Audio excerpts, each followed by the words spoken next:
Good morning, good afternoon, and good evening. Thank you so much for joining us on another episode of Stunts, Shows, and Shenanigans.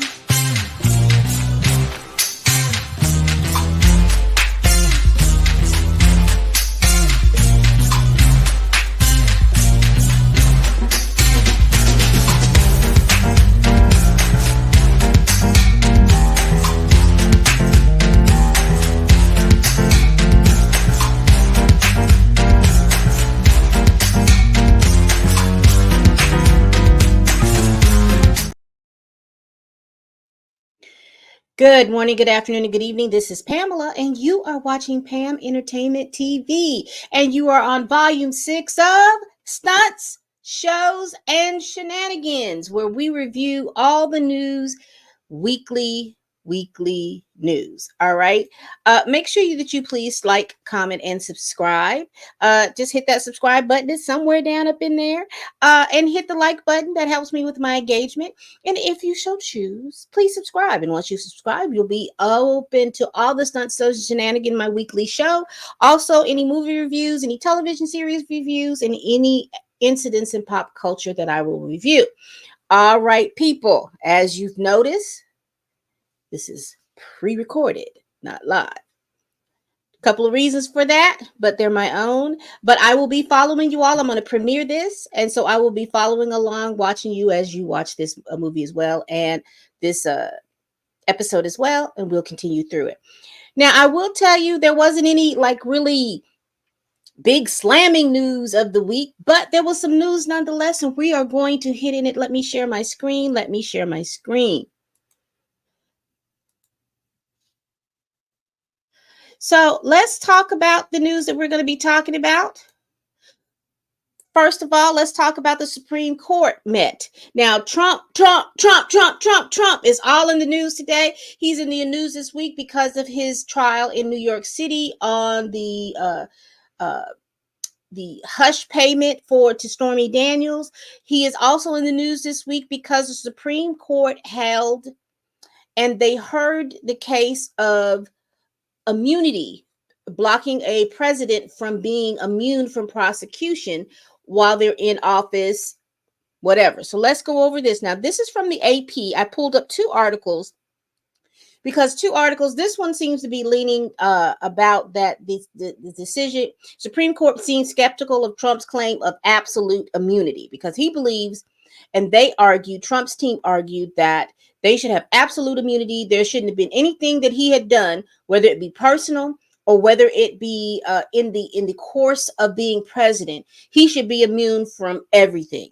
I remember listening to maybe a couple of the arguments. Judge Alito said a few things, but Judge Sotomayor had asked the question like, so if he decided that his rival was unethical and he decided to assassinate his rival. So, in our party system, it's a two-party system. You have two parties that go and they vie for the presidency and in all the other political offices. If he decides that he believes that his rival is unethical, and he, in the capacity of being president, decides, you know what, he's unethical, there's something wrong with him, I'm just going to prune him from the timeline.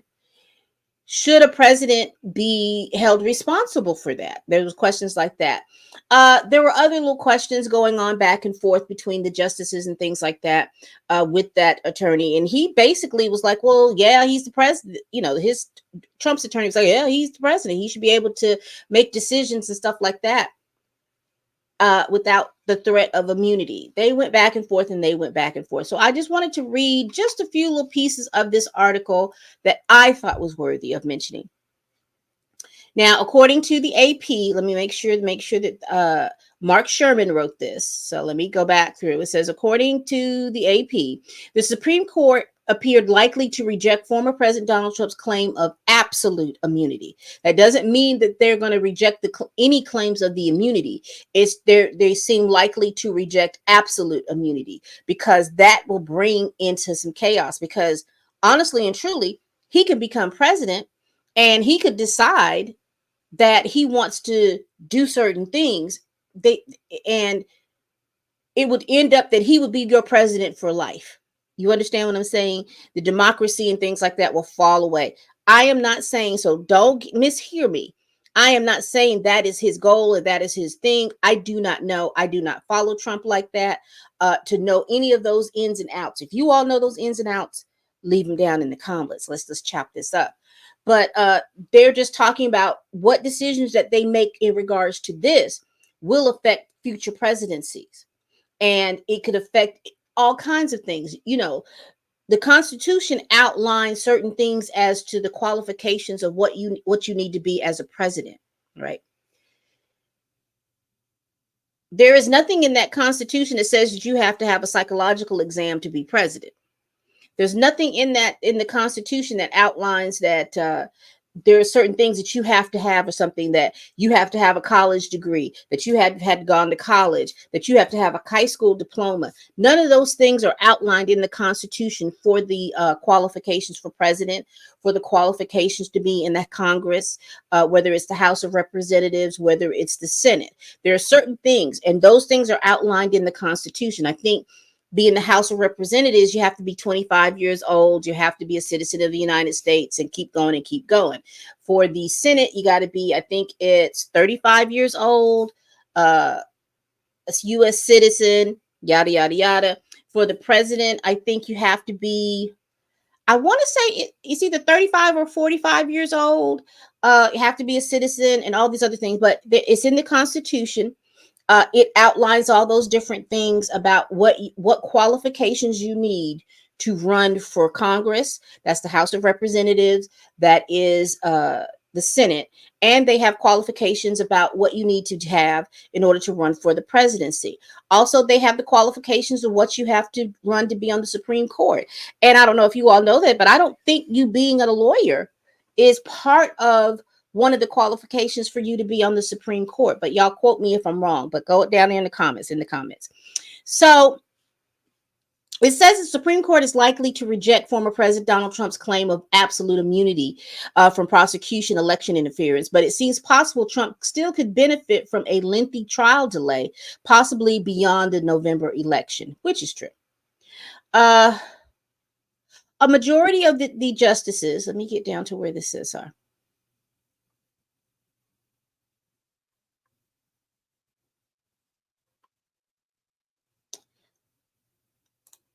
A majority of the justices did not appear to embrace the claim of absolute immunity would stop special counsel Jack Smith's prosecution on charges he conspired to overturn his 2020 election loss against Joe Biden. But in arguments lasting more than 2.5 hours, the court's first consideration of criminal charges against a former president, several conservative justices indicated that they could limit when former presidents might be prosecuted, suggesting the case might have to be sent back to lower courts for any trial. So, all in all, I wanted to go over that with you all. Let me stop sharing my screen on that one.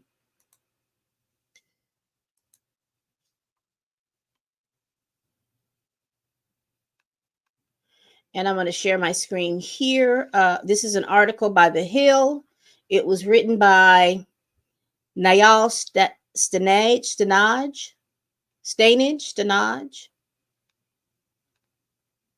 And I'm going to go down here about, all right, hold on, people.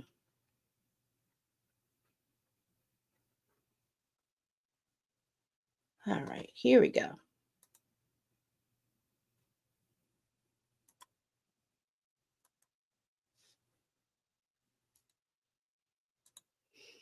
Again, this is an article from The Hill. I'm going to go back over it because of the fact that we're going to be talking about his court case in New York, but they have a little blurb in here about his Supreme Court. It says Trump fares better before the Supreme Court. It says Thursday brought a legal split for Trump. He had to be in court in New York at the same time his lawyers in Washington were making an argument before the Supreme Court. The Supreme Court case is to decide Trump's claim that he is immune from prosecution for actions he took as president.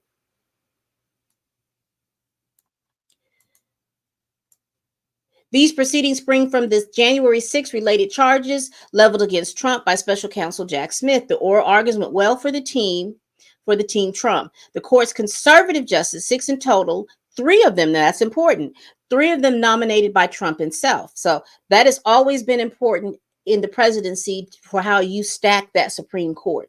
And all of those judges retiring during the time that Trump was president was key. That there could be a distinction made between official and private acts taken by a president. They also seemed open that there will be a measure of immunity offered for official acts. Any Supreme Court decision that permits a measure of immunity will likely lead to more arguments over how that should be defined in Trump's January 6th case. The likelihood is this would kick the case and the two others over sensitive documents at Mar-a-Lago and the attempt to overturn the 2020 election in Georgia past the date of this year's presidential election. So that's our Trump Supreme Court news. So let's go back up into this article. Let's just go briefly. Trump is on trial at in New York City for this hush money trial that he gave Stormy Daniels, and how that money was filtered through his companies and his then lawyer Cohen. But basically, they just talk about the takeaways from the first week, and we will go over that really quick. The first takeaway was that a former tabloid king holds court. They had David Pecker, who used to be the CEO of American Media, and he was also a publisher of the National Enquirer during the time Trump was president, and while Trump was running. Trump enlisted Pecker to make sure that the stories at the National Enquirer were very heavy on Hillary Clinton. He also wanted to make sure that any incidents or any story that got out that would see him in a bad light, that he kind of schmoozed them over. So he held court, and he talked about a little bit of those types of things. The second thing is the election of interference case. Did any of this actions interfere with or do anything? Let's read it. It says two issues are interlocked at the center of the case against Trump. One is whether records pertaining to payment to Coleman were false. Even if the jury concluded that they were, this is usually a misdemeanor rather than a felony. Felony convictions normally depend upon the alleged falsification of business records being part of another crime. Prosecutors contend that the additional, though uncharged, crime here pertains to election interference.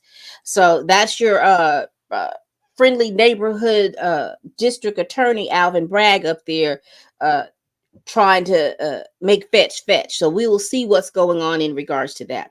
But basically, again, let's go into the next. I read one about it says Trump looks diminished at his own trial. You remember last week I talked about all the shenanigans about him passing gas and him falling asleep and him feeling to be bored or anything like that. And also he's on a gag order, so he is not able to put his spin on anything because the judge gagged him. He can't talk like he usually could, because he put a gag order on him because Trump was talking about the juries, he was talking about the prosecution, he was talking about the judge, he was talking about the judge's his daughter or somebody like that. So his wings have been a little clipped, and he hasn't been able to speak as much as he wants to. But he did complain several times about the courtroom being too cold. He said that the courtroom is too cold.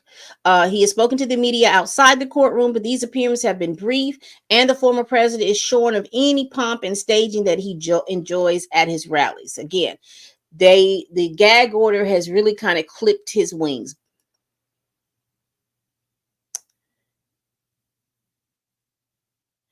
And the last thing is that the fight over the New York gag order is still yet to be settled. The New York trial has had a running sideshow, the question of whether Trump violated the gag order imposed to him by Judge Juan Merchan. Prosecutor says he has done so in 10 social media posts, and they want him fined at a rate of $1,000 per post. They contend that he has also violated the order an additional 4 times in the interview or public remarks. Trump has continued to blast the order itself, while his legal team argues his comments are legitimate to things adversaries have said about him. So he's got this is amazing to me. These stunts, shows, and shenanigans is because this man has courts. He has hearings at the Supreme Court. He has hearings at New York State Court. He has hearings in Georgia court. He has hearings in, up and down the federal courts. This man is in court for so many different things. And it is an amazing feat to be in court and all that. And I'm always just curious about, where's the money coming from? Who's paying it? Is he paying it out of his legal pocket? We will never know. All right, I'm going to stop sharing my screen. What do y'all think about this? What do you all think about all of this stuff going on with Trump? What do you think about the Supreme Court ruling? How do you think it's going to affect presidents going forward? What do you think about all of these trials that Trump is currently involved in? And how do you think it's going to affect anything moving forward? Y'all leave those comments down below. All right. Since we're talking about courts and court hearings, let me share my screen really quick. Let me share my screen. This news came out last week. It says Harvey Weinstein's R-word conviction is overturned by New York's top court. Now, if you're not familiar with Harvey Weinstein was a big Hollywood producer. He produced a lot of different movies. He was a big mover and shaker. He was a big contributor to the Democratic Party. He rubbed noses with Oprah and all the likes and things like that. He was considered to be this big honcho in Hollywood. There was a lady named Rose McGowan. She's an actress. Now this is from my memory, okay? Rose McGowan came out and talked about Harvey Weinstein and how he was, casting couch and all of those different things. She talked about those things. She was in essence silent. Her career, her acting career was basically tanked because of this. And then it started coming out. She made mention of it. She started talking about it. And then the next thing you know, a lot of women started coming out and talking about the way Harvey Weinstein treated them and all these different things. And you remember I said in another video, that's when Hollywood had hijacked the Me Too movement from Tarana Burke. They turned it into this time, once they realized that someone else had the Me Too movement, they turned it into the Time's Up movement. It became this big rallying cry. And in that whole situation, and you know what I'm interested in? I wonder why they didn't say that this Time's Up movement. Why did they continue to use the Me Too movement? Why did I not say it was the Time's Up movement? But that's a whole nother video for it. That's a whole nother story for a whole nother video. So his conviction was overturned in New York. So let's read all about what went on. All right.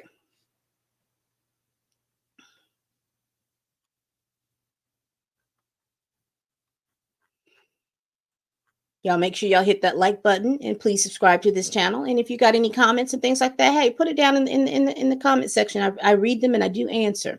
It says his New York's highest court has overturned Harvey Weinstein's 2020 rape conviction, finding the judge at the landmark Me Too prejudiced the ex-movie mogul with egregious improper rulings, including a decision. Here it is.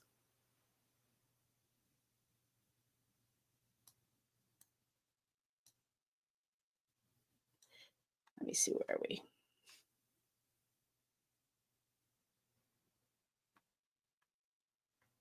What is going on? Hold on, people.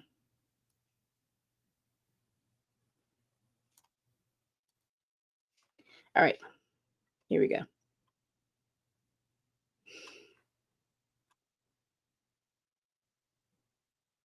Looks like I was reading a whole different story, wasn't it? Well, let's go. Let's go. All right. This is by the AP, written by Michael R. Sisak and Dave Collins. The New York High Court on Thursday threw out Harvey Weinstein 2020 rape conviction with a ruling that shocked and disappointed women who celebrated historic gains during the hashtag #MeToo era and left those who testified in the case bracing for a retrial against the ex-movie mogul. The court found the trial judge unfairly allowed testimony against Weinstein based on allegations that were not part of the case. This is the reason why it was thrown out. Weinstein, 72, will remain in prison because he was convicted in Los Angeles in 2022 of another rape. R-word. But the New York ruling reopens a painful chapter in America's reckoning with essay misconduct by powerful figures in an era that began in 2017 with a flood of allegations against Weinstein. Me Too advocates noted that Thursday ruling was based on legal technicalities, not an exoneration of Weinstein's behavior, saying the original trial irrevocably moved the cultural needle of attitudes about SA. The Manhattan District Attorney's Office said they intend to retry Weinstein, and at the least, one of his accusers said through her lawyers that she would testify again. The State Court of Appeals overturned Weinstein's 23-year sentence in a 4-3 decision, stating that the trial court erroneously admitted testimony of uncharged, alleged prior sexual acts and permitted questions about Weinstein's bad behavior if he had testified. They called it highly prejudicial and an abuse of additional discretion. Now, for me, what's important to this is because this is Manhattan District Attorney, and we all know from former videos that I have done in regards to other cases that this Manhattan District Attorney is out here wilding.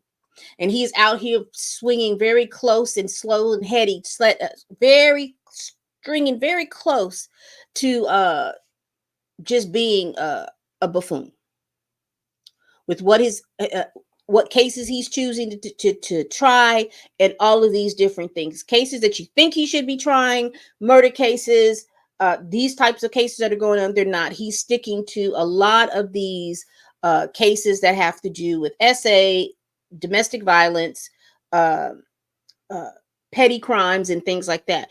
I understand. Please do not mishear me. That is his job. But these are the things that he is choosing to profile. But he's not going after the migrant who killed a woman in New York. He's not going after any other types of trials and things like that that are affecting the city of New York. But just wanted to kind of go over this real briefly with you all to let you all know that the Harvey Weinstein case has been overturned because they allowed people to testify with the prior bad acts and things like that. So there is a ruling on this. I do not have the exact ruling of what it is, but they ruled that no, you can't have people coming in testifying to stuff, and you just can't have any and everybody coming in and testifying to stuff. That doesn't mean that what they're testifying to is not basically true, but the law says that you can't have all these people coming in testifying for bad acts as if they were testifying as if they were him. All right. What do you all think about that?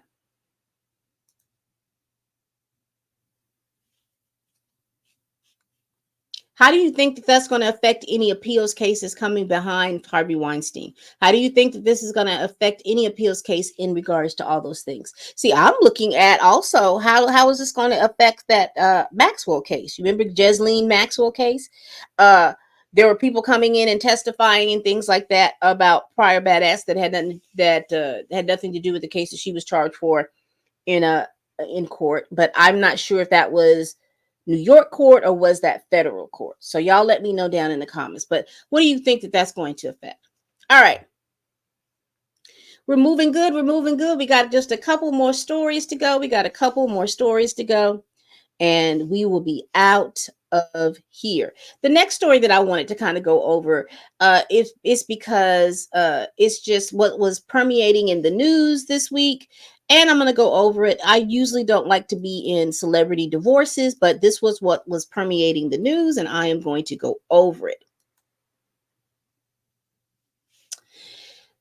It's about Jeezy and Jeannie, what we know about their relationship and ongoing divorce. Now, this week, Jeannie Mai presented photos and things like that where she thought that because Jeezy filed for divorce against Jeannie Mai. In that divorce, he also wanted full custody of the child of their child. They have one child together, and he wanted his prenup upheld. Well, Jeannie Mai countered like she believes that she signed that prenup in duress, and she wants full custody of their daughter. And she starts naming that he has been abusive. He has um, he has committed acts of DA. He is also run around his house with guns and all of these little different things. So, what do we know about this? What do we know about these couples? So, we're just going to go really quick about this article. It says that they got married in 2021 and shared two-year old daughter, Monica. According to court documents contained by ET, I'm sorry, it's written by, this is an ET article. I'm not seeing, written by Meredith Kyle. Says the couple married in 2021 and share a 2-year-old child. According to court documents, Mai claims she suffered physical abuse at the hands of Jeezy over the course of their marriage. In a statement to ET, Jeezy vehemently denies the claims as blatant false, but also deeply disturbing. It was Jeezy, whose real name is Jane Wayne Winkus, who filed for divorce. He pulled the plug on the marriage more than 2 years after he and the real co-host tied the knot during an intimate ceremony in Atlanta on March 27th, 2021. Court documents, the rapper said he's been separated from his wife with no hope of reconciliation and that they have a prenuptial agreement. I talked about that a little earlier. He's seeking joint custody and physical custody of their daughter, who the couple welcomed in January 2022. Here's a look back at the timeline. The pair, who first met when Jeezy was a guest on Jeannie's daytime talk show, The Real, were first spotted publicly together in a photo on Malika Hawk Instagram months after Jeannie's divorce from her first husband, Freddie.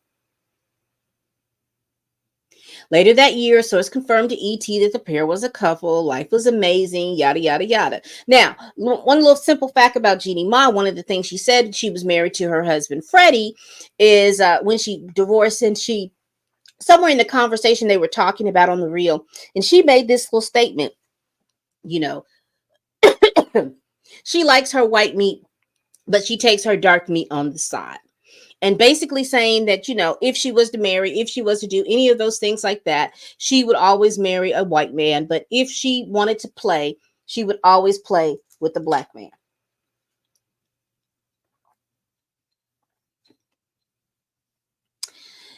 In a statement to People, Jennings' rep revealed that Jeezy was initially going to pop the question during a trip to Vietnam, but changed his mind when the vacation was canceled due to the pandemic.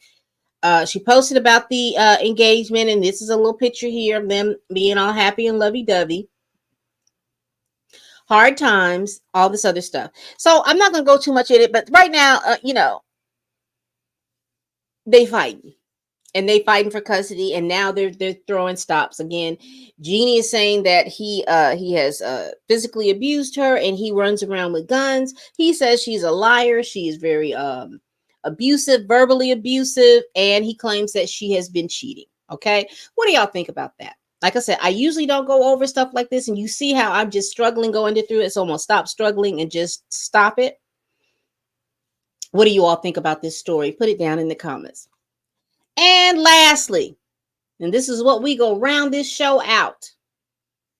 Again, please like, comment, and subscribe. Please share this video on your social medias.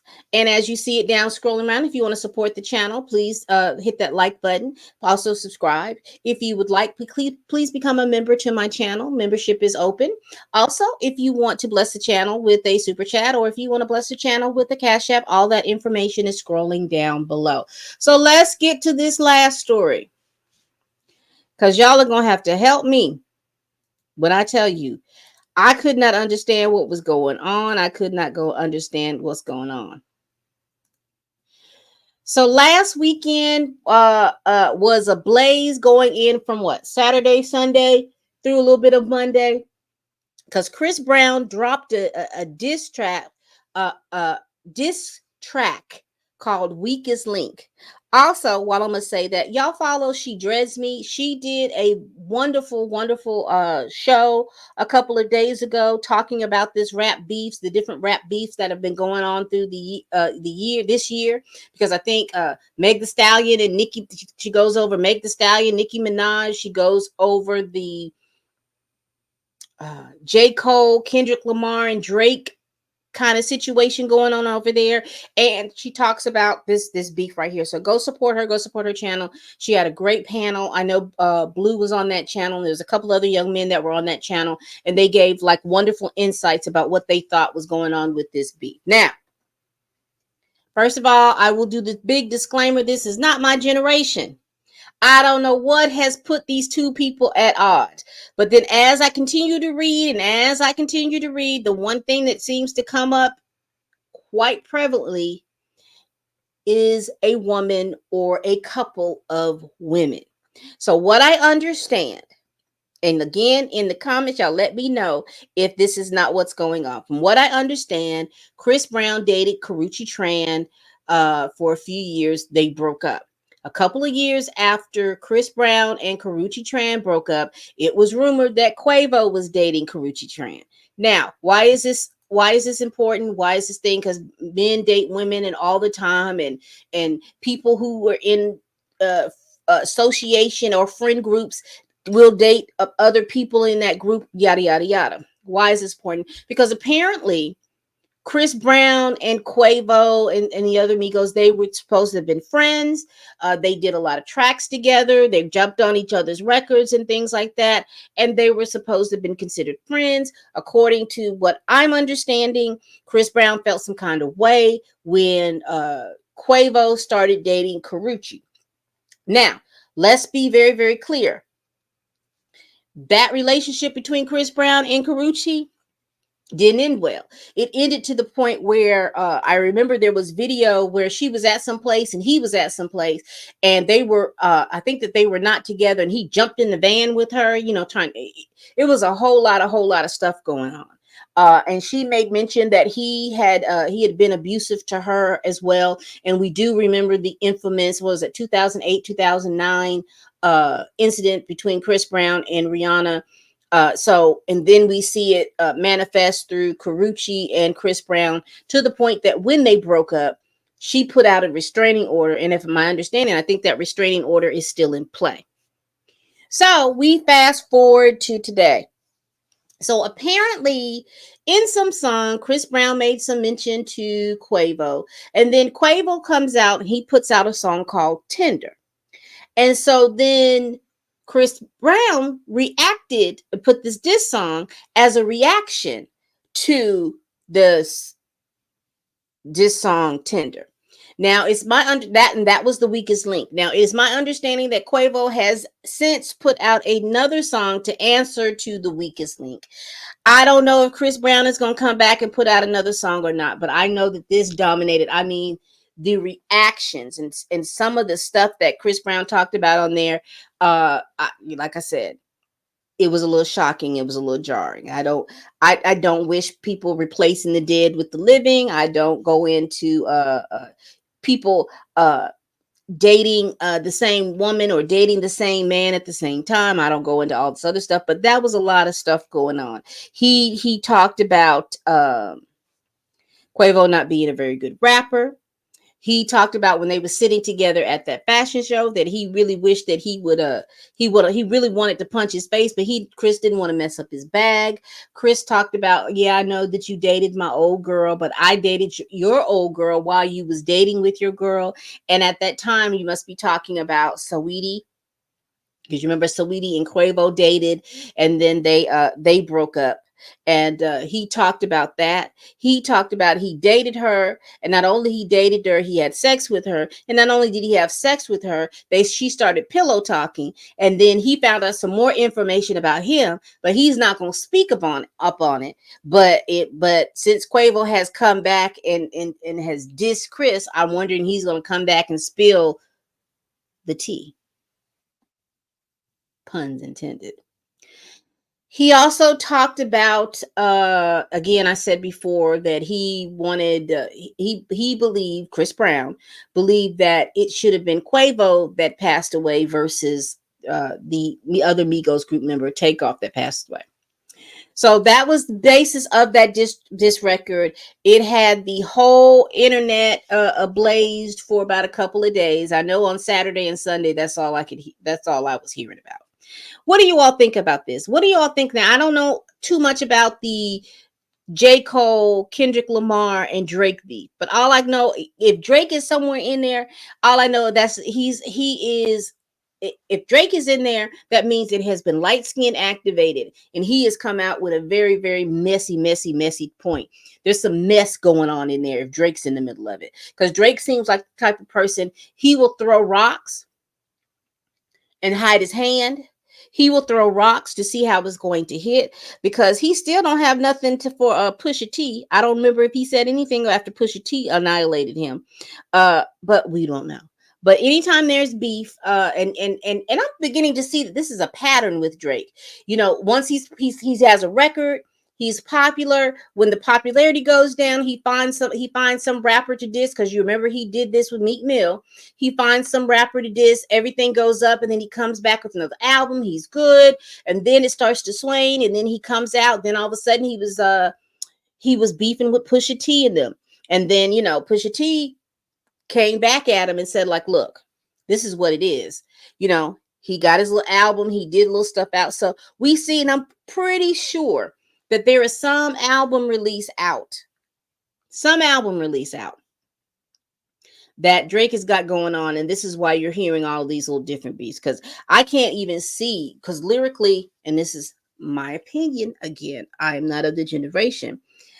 Lyrically, Drake is not as strong as a Kendrick. He's not as strong as a J. Cole lyrically. So I don't see what you coming out here dissing for, because I don't even remember you being a battle rapper at that point. Usually when you come out and you do these like diss types things, you've got to have just even if you took a class